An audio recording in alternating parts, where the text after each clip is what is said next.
Hello दोस्तों, कहानी की इस नई सीरीज में आप सभी का स्वागत है। आज की इस कहानी का नाम है पति पत्नी और प्रेमी। ये एक पति पत्नी की कहानी है। अगर आप पढ़ने का शौक है तो इस कहानी को पूरा जरूर पढ़ें। पति पत्नी और प्रेमी। रात अति जवां थी। अपने बिस्तर पर लेटी निशा फोन पर समीर से प्यार भरी बातें कर रही थी। लेकिन समीर ने जैसे ही निशा से अगले दिन होटल में मिलने की बात कही तो उसके दिल की धड़कनें तेज हो गई। उसे समझ नहीं आ रहा था कि वो उसकी बात का हाँ में जवाब दे या ना में।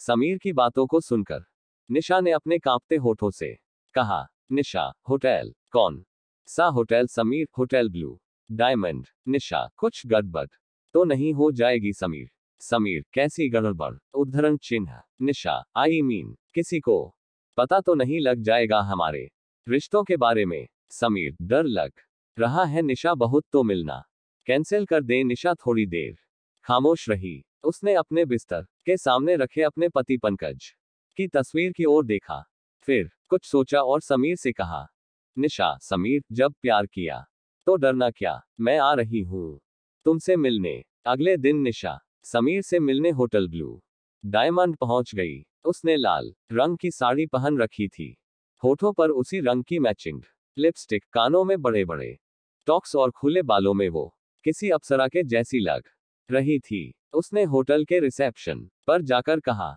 निशा, रूम नंबर 311। होटल के रिसेप्शन पर खड़ी रिसेप्शनिस्ट ने उसकी ओर मुस्कुराकर देखा और कहा, रिसेप्शनिस्ट, थर्ड फ्लोर, साइड से चौथा कमरा। निशा, मेरी बुकिंग है आज की। रिसेप्शनिस्ट, जी मैम, ये रही आपके कमरे की चाबी। ऊंचे सैंडल पहने खटखट करती हुई निशा रूम नंबर 311 में पहुंची। दरवाजा खोला और कमरे में प्रवेश कर गई।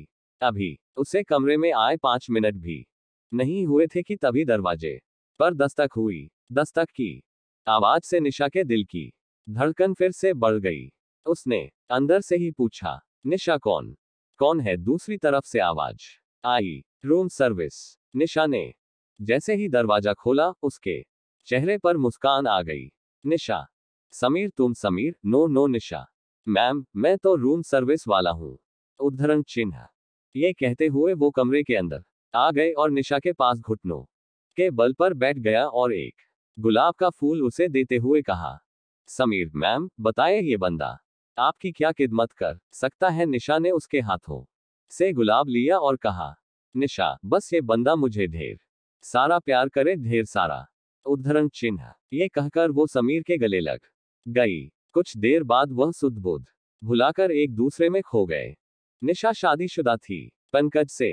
3 साल पहले ही उसकी शादी हुई थी, लेकिन पंकज कारोबार में इतना उलझा रहता है कि उसे निशा की कोई फिक्र नहीं होती। 12 जनवरी को दोनों की शादी हुई थी। निशा बहुत अरमानों के साथ नए घर में आई थी।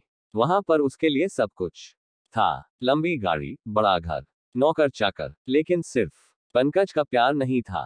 पंकज, अरे निशा, मैंने कहा ना, अभी बहुत काम है यार, माल की सप्लाई बाकी है, कुछ नए ऑर्डर भी मिले हैं, उनके लिए रॉ मटेरियल का अरेंजमेंट भी करना है। सुनो ना, 2 महीने रुक जाओ ना, फिर हम चलेंगे हनीमून पर। उद्धरण चिन्ह। निशा, कोई नहीं, वो आपने ही कहा था इसलिए मैंने याद दिलाया। वैसे भी काम तो काम है, वो तो करना ही है।